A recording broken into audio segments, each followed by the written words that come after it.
Habis sholat, memang paket yang Nabi tawarkan, yang beliau selalu kerjakan adalah zikir setelah sholat, dengan zikir sholat yang sudah masyhur, istighfar, kemudian baca Allahumma antas salam, sampai membaca ayat kursi, al-ikhlas, al-falaq, an-nas, baca subhanallah, alhamdulillah, Allah akbar 33 kali, sampai terakhir baca digenapkan la ilaha illallah wahdahu la syarika. Selesai itu semua hadis Nabi SAW menjelaskan setelah sholat, Rasulullah SAW langsung berdiri. Memang beliau tidak pernah berdoa habis sholat waktu itu. Memang begitu. Bukan doanya yang jadi masalah, bukan. Karena Rasulullah tidak kerjakan, jadi kita tidak kerjakan. Saya tekankan dalam pengajian saya, kalau anda punya hajat berdoa, berdoalah setelah sholat ba'diyah. Insya Allah aman. Karena sudah lepas dari paket yang Nabi tentukan. Selama Rasulullah SAW sudah mencontohkan dan memerintahkan sebuah perbuatan, ditentukan tempatnya, jumlahnya, waktunya, jangan pernah dilanggar. Habis sholat bacalah subhanallah 33, alhamdulillah 33, Allah akbar 33. Jangan anda bilang saya bisa baca 100. Loh, Rasulullah suruh 33 kok. Ditentukan, jangan lebih pintar.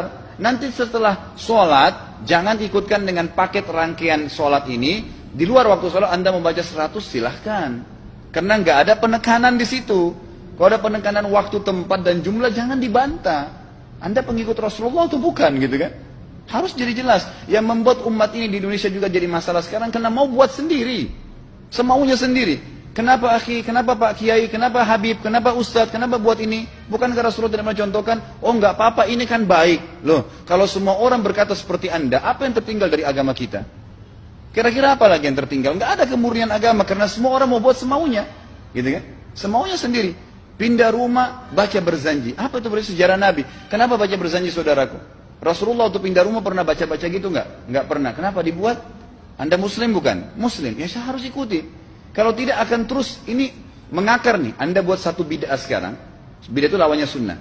Anak anda akan buat 10 bid'ah. Cucunya akan buat 100 bid'ah. Akan banyak bid'ah merakar di masyarakat. Dan agama akan ditinggalkan. Kemurnian sunnah akan hilang. Gitu kan? Ini bahaya. Ingat. Nabi SAW mengatakan kepada kita dengan hadis yang sangat jelas. Hadis sahih riwayat Imam Ahmad bunyinya begini. Semoga Allah merahmati umatku yang menukil dariku seperti apa yang aku ajarkan atau sebutkan. Sampai ulama hadis mengatakan Nabi ucapin habis sholat astagfirullah, maka sahabat tidak ada berani yang menambah azim. Nggak ada sahabat yang bilang astagfirullah azim habis sholat, nggak ada. Astagfirullah saja karena Nabi ucapin itu. Mereka mengakui tidak lebih pintar daripada Nabi SAW. Kenapa kita harus tambah astagfirullahaladzim wali walidayya wali muslimin, panjang? Dari mana ini semua? Ditambah-tambah, diembel-embelin, kenapa? Akhirnya keluar dari ajaran Nabi Muhammad SAW. Ini masalah gitu kan? Ibu, apa yang selama ini ibu dengar? Apa yang selama ini ibu dengar? Baik, biarkan yang pernah ibu dengar taruh di laci dulu. Sekarang ibu dengar ilmu baru di sini. Ilmu baru berbunyi, Nabi Muhammad pernah mengingatkan Sayyidina Mu'adz bin Jabal dengan hadis musalsal bil mahabbati. Jadi hadis dinukil dari guru ke murid dengan kalimat inni uhibbuk, aku mencintaimu. Hadis sahih. Nabi Muhammad pernah berkata kepada Sayyidina Mu'adz, ya Mu'adz inni uhibbuk, wahai Mu'adz aku mencintaimu. Oh Allah, Rasulullah yang mengatakan aku cinta kepadamu. Dahsyat. Kul, katakanlah wahai Mu'adz, dubura kulli salatin, setiap habis salat Allahumma a'inni ala dzikrik wa syukri wa husni ibadatik. Setiap habis salat kau baca Allahumma a'inni ala dzikrik wa syukri wa husni ibadatik. Ini menunjukkan bahwa zikir setelah salat itu ada. Dan subhanallah, subhanallah juga itu diajarkan oleh Nabi dalam riwayat sahihah, dibaca setelah salat. Ayat kursi dibaca setelah salat. Jadi zikir-zikir setelah salat itu banyak dibaca oleh Nabi SAW. Termasuk istighfar setelah salat. Jadi istighfar setelah sholat, baca ayat kursi setelah sholat, baca tasbih setelah sholat, baca tahlil la ilaha setelah sholat, itu diajarkan oleh Nabi SAW satu. Jadi zikir setelah sholat itu ada. Yang mengatakan tidak ada ilmu sama sekali. Kenapa? Jelas riwayat dari Nabi SAW. Gak ada yang mengingkari tentang zikir setelah sholat. Atau yang sering disebut dengan wirid. Kemudian cara bacanya bagaimana? Boleh tidak kita ngangkat suara? Diam-diam atau ngangkat suara? Kalau saya mengatakan subhanallah, subhanallah, subhanallah, boleh atau tidak? Siapa yang melarang? Ayo, yang melarang siapa? Yang mengatakan mengangkat suara dalam zikir adalah bid'ah. Dia sendiri ahli bid'ah itu. Imam Bukhari menjelaskan bahwa inna rab'as sawti bidzikri idzan sarafu minal maktubati kana fi ahdin Nabi sallallahu alaihi wasallam. Di dalam kitab Sahih Bukhari disebutkan bahwa sesungguhnya mengangkat suara dalam berzikir kalau mereka para sahabat itu selesai sholat, ngangkat suara dalam berzikir itu sudah mulai pada zaman Nabi SAW. Kurang jelas apa? Jadi zikir ngangkat suara itu maksudnya keras, subhanallah, subhanallah, subhanallah, boleh. Cuman orang yang suka menyesatkan orang itu nggak puas. Ya, zikir bersuara sih boleh. Cuman yang ngajari bareng-bareng itu siapa sih? Sekarang zikirnya Ini kemana-mana lagi. Sekarang tanyakan, adakah larangan zikir bersama-sama? Adakah perintah zikir sendiri-sendiri? Nabi tidak mengatakan, hei umatku, berzikirlah engkau sendiri-sendiri.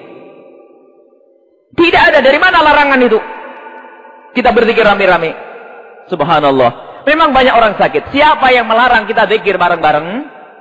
Dari mana ada riwayat? Tidak pernah dicontohkan Nabi SAW. Nabi menyuruh berzikir sendirian dan bareng-bareng sama.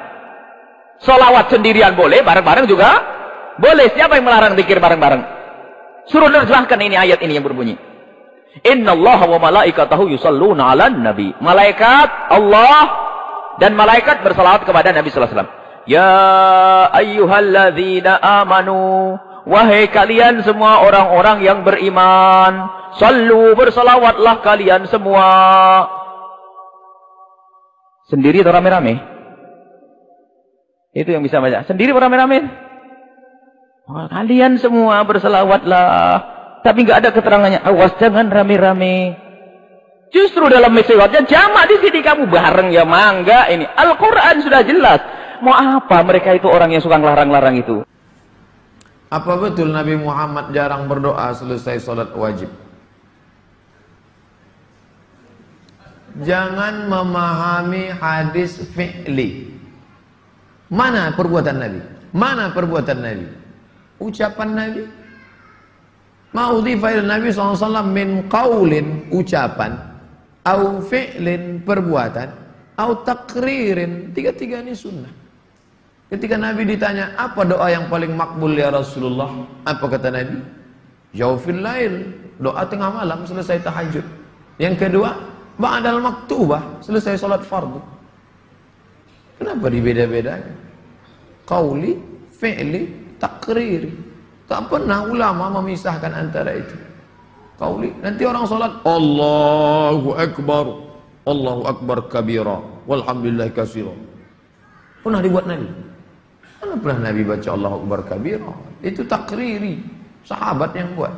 Allahu Akbar kabira, walhamdulillah katsira, subhanallah bukratan wa asila. Selesai salat Nabi tanya, siapa yang baca Allahu Akbar kabira tadi? Anak, kata sahabat. Futihal abwabus sama, terbuka pintu langit. Kulihat malaikat membuka pintu langit karena doa yang kau baca. Apa kata Abdullah bin Umar? Aku tak pernah meninggalkan Allahu Akbar kabira sejak aku mendengar doa itu.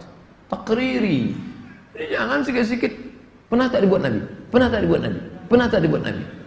Macam mesin teller. Yang kedua pertanyaan tadi, selesai sholat, apakah berdoa atau berzikir? Ada sebuah hadis yang sahih yang mengatakan di antara waktu mustajab itu adalah fi duburi al-fara'id atau fi duburi as-salawat al-maktubah. Di duburnya, penghujungnya salat wajib itu ada doa mustajab. Menentukan kalimat dubur ini jamaah, terjadi perbedaan pendapat. Apakah di penghujung sholat sebelum salam atau selesai salam? Yang berpendapat bahwasanya itu sebelum salam. Jadi selesai baca salawat buat Nabi SAW mengatakan innaka hamidum majid, itu doa sebelum salam. Karena itu yang sering dilakukan Nabi Muhammad SAW sebelum salam selalu berdoa. Pendapat kedua mengatakan ya selesai sholat memang.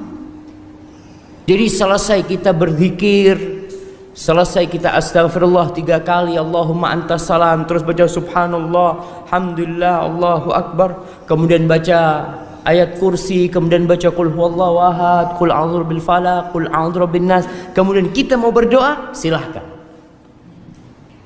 Jadi namun Nabi SAW tidak memimpin doa berjamaah selesai sholat.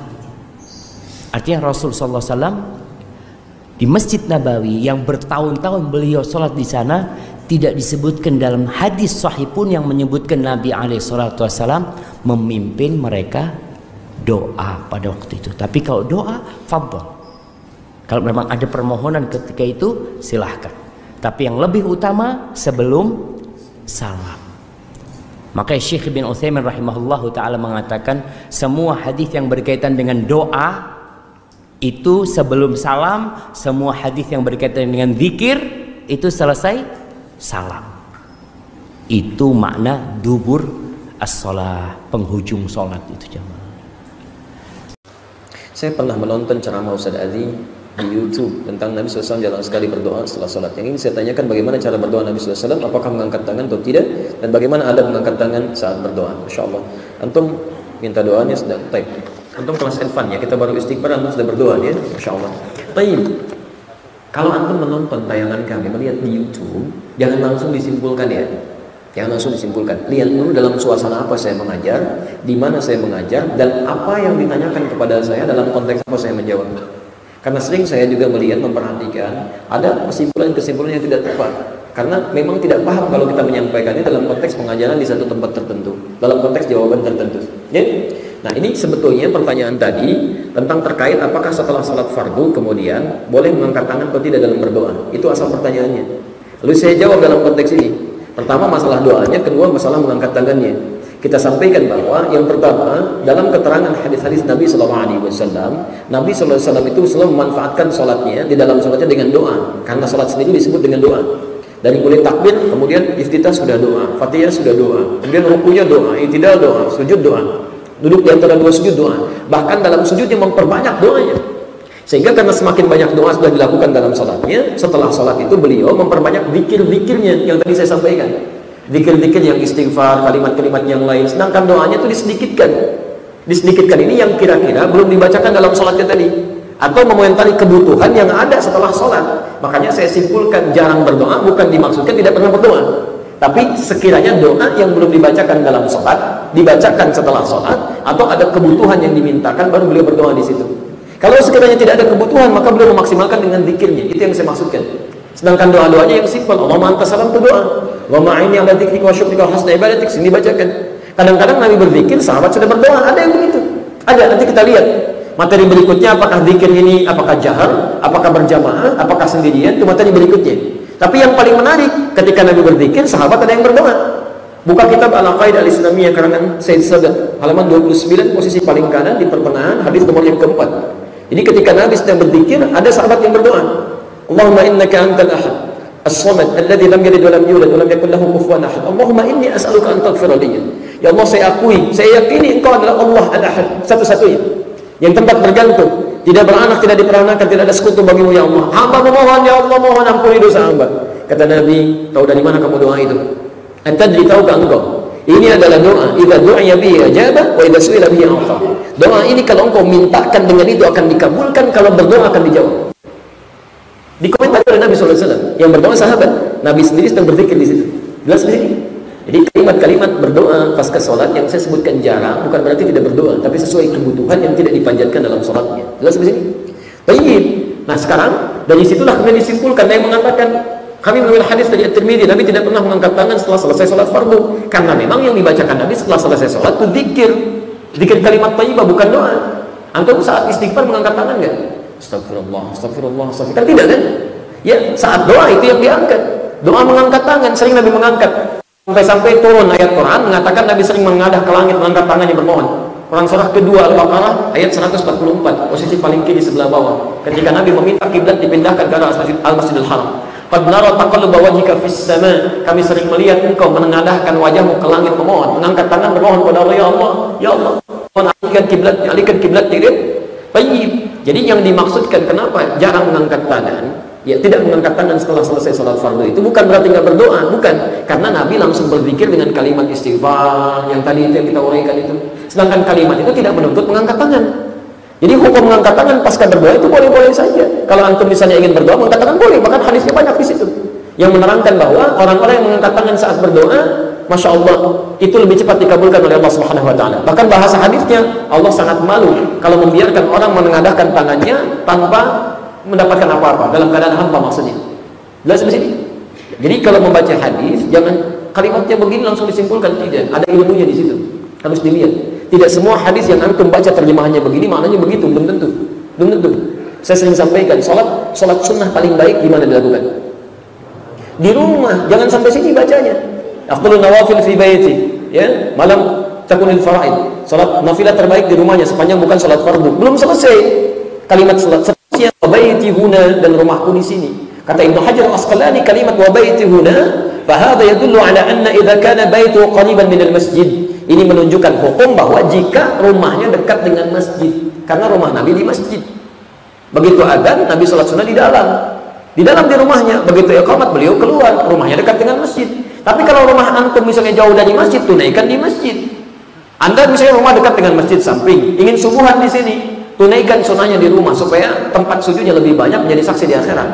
Tapi saya, Masya Allah, rumah di Bekasi, mau ngajar subuh misal di Istiqomah di Bandung, sholat sunnahnya di sana, nyampe sini kapan? Bukan cuma sholat subuhnya, kajian bisa kelewatan. Nah itu cara baca hadis diantaranya. Makan yang sunnah dengan apa? Tangan atau sendok? Tangan berapa jari? 3 jari. Berarti kalau 5 jari nggak sunnah. Coba baca dulu hadisnya. Mungkin antum baca dengan terjemahan, tidak dibaca dengan ilmunya. Ada balaghah di situ, ada kinayah, ada majaz. Nabi menyampaikan, makanlah kalian dengan sunnah seperti ini. 3 jari yang dipegang kurma begini. Kurma dipegang dengan 3 jarinya, mencontohkan makanlah seperti ini. Sedangkan zaman Nabi sudah ada roti, yang roti disobek, yang lain syurbah macam-macam. Tayyib. Disepakati oleh ulama, dilihat di situ yang dimaksudkan. Disepakati itu dilihat hadisnya maksudnya. Dianalisis. Ketika dikatakan megang seperti ini bukan mengisyaratkan setiap makan harus dengan 3 jari, bukan. Maksudnya makan sesuai kadar makanan. Kalau antum makan kurma dengan 5 jari, apa maksudnya? Artinya apa? Itu bahasa Jepangnya rohong. Ambil begini, tek 5 jari. Maksudnya makan sunnah itu sesuai dengan kadar makanannya. Kalau nasi 5 jari, antum makan nasi pakai 3 jari, kapan habisnya? 3 jari. Akhi, kok lambat banget? Ini sunnah Nabi. Begitu, lihat konteksnya. Orang sudah nyiapkan sayur, dimasak-masak, berapa jam cari bumbunya, udah jadi, didiemin aja. Akhi, kenapa nggak diminum? Masih panas ya? Bukan. Kenapa? Sunnah Nabinya pakai tangan, nggak bisa ngambil tuh. Airnya nggak bisa, diulupnya nggak bisa kan? Mau ngambil mangkuk pakai 3 jari begini susah. Ya, gunakan sendok dengan baik, makan dengan baik, itu poinnya. Jadi makan sesuai kadar makanannya, itu poinnya. Nanti banyak sekali, banyak, dan ada hadis-hadis yang sensitif ya, masalah isbal, masalah janggut, masalah macam-macam dan sebagainya. Jadi ada hadis yang sifatnya lafzi, yang lafadznya langsung begitu, ada maknawi yang harus dilihat konteksnya seperti apa. Jelas di sini?